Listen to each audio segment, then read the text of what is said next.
Halo teman-teman, kami dari kelompok 1 Dasin B1 dengan anggota Ivan NIM 028, Aisyah NIM 058, Azana NIM 082, Nadira NIM 083, dan Raihana NIM 088 akan sedikit menjelaskan mengenai teknik modifikasi perilaku, yaitu metode shaping untuk mengurangi perilaku tidak fokus mahasiswa ketika belajar.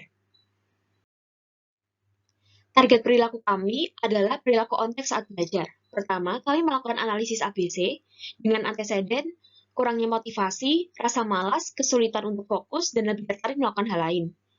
Kemudian menimbulkan perilaku, ketidakmampuan memusatkan atensi pada tugas yang dikerjakan tanpa melakukan kegiatan lain yang tidak berkaitan dengan tugas tersebut.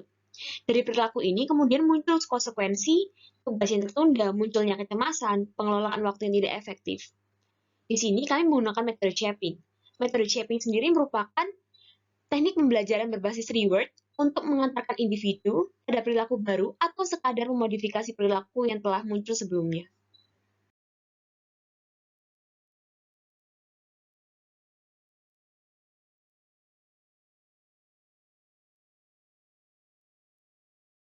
Selanjutnya adalah cara penerapan. Reward yang kami gunakan adalah 1. Memberikan pujian saat tugas selesai dikerjakan. 2. Memberi waktu refreshing setelah pembelajaran atau tugas selesai. Ketiga, memberi kesadaran akan keuntungan ketika fokus belajar dan menyelesaikan tugas. Di sini kami juga menggunakan metode tambahan yaitu punishment dengan membatasi distraksi saat pembelajaran, salah satunya dengan menyalakan kamera. Adapun rancangan intervensi yang kami susun yaitu pada pertemuan pertama, kami membangun hubungan, menguraikan masalah, dan menentukan target perilaku.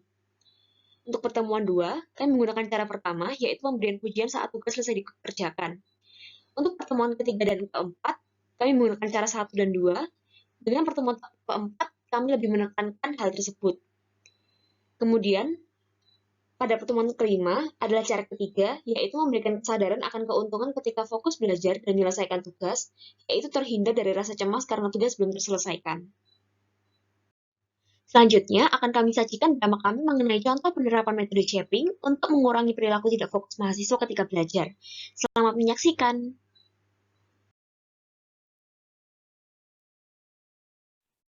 Oke, selamat pagi anak-anak.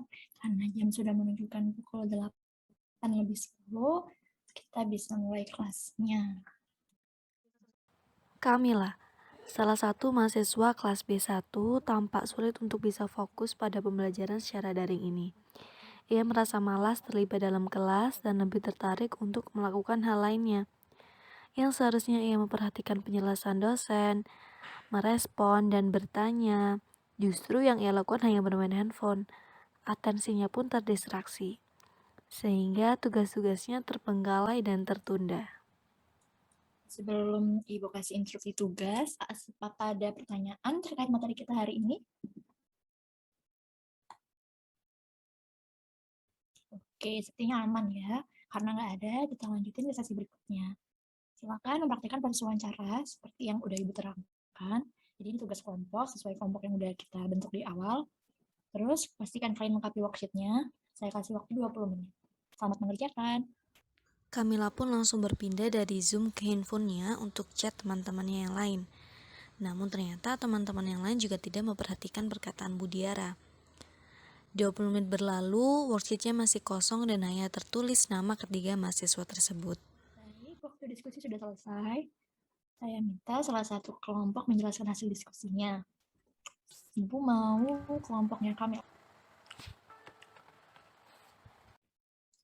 Mana ini? Kok nggak ada anggotanya yang menjelaskan? Halo, semua anggotanya ikut Zoom hari ini kan ya? Ibu udah merhatikan kelompok kami ini ya, kalian bertiga akhir-akhir ini nggak pernah ngumpulin tugas. Apa karena nggak pernah Ibu panggil, jadinya kalian nggak pernah ngerjain sesuai tugas yang udah Ibu kasih. Maaf Bu, saya kurang fokus jadi nggak dengerin Ibu ngomong apa tadi. Maaf.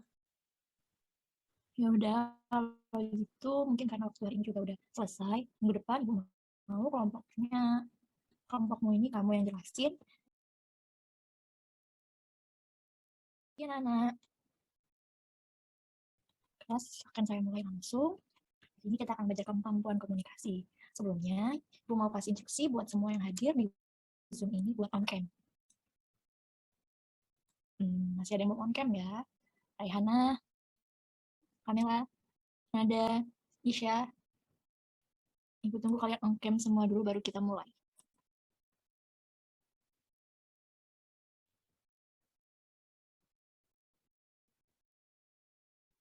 Oke, kita mulai materi hari ini. Dengan keberadaan Contoh Budiara penelitian. yang memantau secara intens, ditambah dengan kewajiban untuk menyalakan kamera, hal itu pun cukup memicu fokus Kamela, sehingga Kamela di akhir bisa menyelesaikan tugasnya lebih baik daripada minggu sebelumnya. Budiara pun memberikan pujian atas keberhasilan Kamela tersebut. Oke, kita udah di sesi akhir. Sesuai yang Ibu bilang minggu lalu, kelompoknya Kamela, silakan menjelaskan hasil diskusi kalian ya. Baik Bu, sebelumnya sebenarnya tugasnya belum selesai, cuman beberapa udah, yaitu kemampuan yang active listening. Itu aja sih Bu. Ya, berarti tugasnya udah mulai didiskusikan ya. Hebat juga kan, walaupun sempat ada kendala, akhirnya kalian bisa menyelesaikan tugasnya walaupun Ibu lihat hasilnya belum cukup optimal. Selamat pagi semuanya. Kelas langsung kita mulai ya. Sebelumnya, sesuai instruksi yang udah Ibu bilang minggu-minggu sebelumnya, kalian on cam dulu baru Ibu mulai penjelasan materi hari ini. Terus Ibu tekankan kalau on cam-nya itu sampai kelas berakhir ya, termasuk sesi pengerjaan tugas, kalian wajib tetap on cam biar Ibu bisa pantau kalian fokus atau tidak. Jadi nanti setelah pemaparan materi, kalian langsung berkumpul dengan kelompoknya mengerjakan tugas yang Ibu berikan setelah materi ini selesai. Kita mulai ya. Setelah memberikan pujian terhadap penyelesaian tugasnya di minggu lalu, Budiara masih merasa bahwa hal tersebut kurang efektif karena pujian memberikan motivasi ekstrinsik dan lebih dari itu Kamela masih sering terdistraksi oleh hal lain. Sehingga di minggu berikutnya Budiara membagi kelas menjadi kelompok-kelompok yang lebih kecil dan memberikan peraturan untuk terus menyalakan kamera serta tidak ada waktu istirahat sebelum kelas dan tugas itu selesai. Budiara kembali menunggu Kamela dan melihatnya secara intens, memaksa Kamela untuk bisa menyelesaikan tugasnya. Alhasil, Kamela pun berhasil menyelesaikan tugasnya lebih cepat daripada minggu lalu. Walau begitu, masih nampak beberapa kali Kamela sering terdistraksi oleh handphone, mendengar notifikasi handphone, chat teman-temannya, sehingga fokus belajarnya masih terganggu. Selamat pagi semuanya. Karena partisipannya udah cukup banyak, jadi kita bisa mulai kelas hari ini ya. Sebagaimana sebelumnya, kalian Ibu bisa on cam, baru Ibu paparkan materi hari ini. Oke, masih ada yang belum on cam. Dan Ibu ingin tegaskan juga kalau selama kelas dasmen ini dilarang menggunakan handphone. Jadi Ibu akan pantau terus ya dari kamera yang kalian nyalakan. Oke, kita mulai materi hari ini. Karena masih melihat beberapa pola distraksi pada minggu berikutnya, Budiara memutuskan untuk menggunakan cara yang sebelumnya juga ditambah dengan membatasi distraksi dari evaluasi minggu sebelumnya. Budiara melarang menggunakan handphone selama di kelas dan selalu memantau Kamila saat di kelas.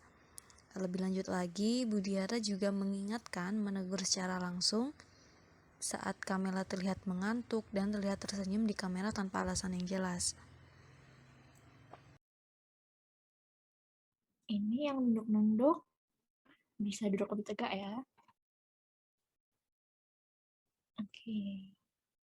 Nah, jika ada yang nunduk-nunduk ya, tolong perhatikan penjelasan Ibu biar kita bisa selesaikan materinya, kalian bisa istirahat. Daripada kelasnya makin lama kan.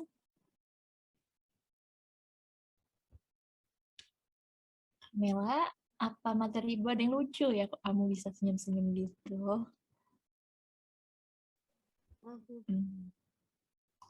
Ibu tanya deh ya, metode pencatatan apa yang dimaksud dalam kasus yang baru Ibu jelaskan? Rating recording. Salah ya, interval. Kenapa? Mungkin Kamila nanti bisa cek materinya lagi ya, daripada Ibu ulang penjelasannya, kasihan teman-teman yang udah nyimak dengan baik tadi.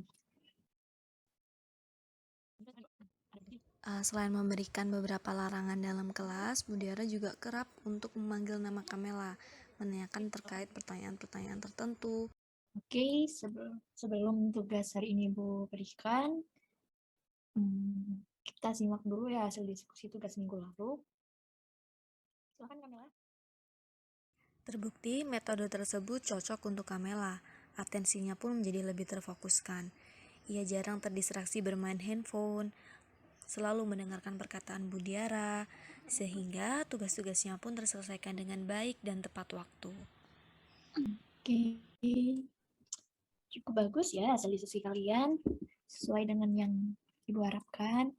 Jadi untuk Kamila pribadi ya, catatan pribadi dari Ibu, kalau Kamila mau berusaha pasti bisa.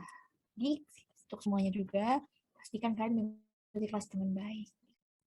Dirasa berhasil, pada pertemuan selanjutnya, Bu Diara dan Kamela terus menggunakan metode-metode sebelumnya yang dirasa berhasil. Kemampuan Kamela untuk fokus pun terus bertambah baik, sehingga menjadi kebiasaan. Selanjutnya, Kamela tidak membutuhkan pengawasan lagi dari Bu Diara karena dia bisa mengatur kebutuhannya sendiri. Perilaku yang diinginkan, yakni untuk bisa memusatkan atensinya pada tugas dan kelas, bisa tercapai. Berikut daftar referensi yang kami gunakan. Sekian dari kami, terima kasih.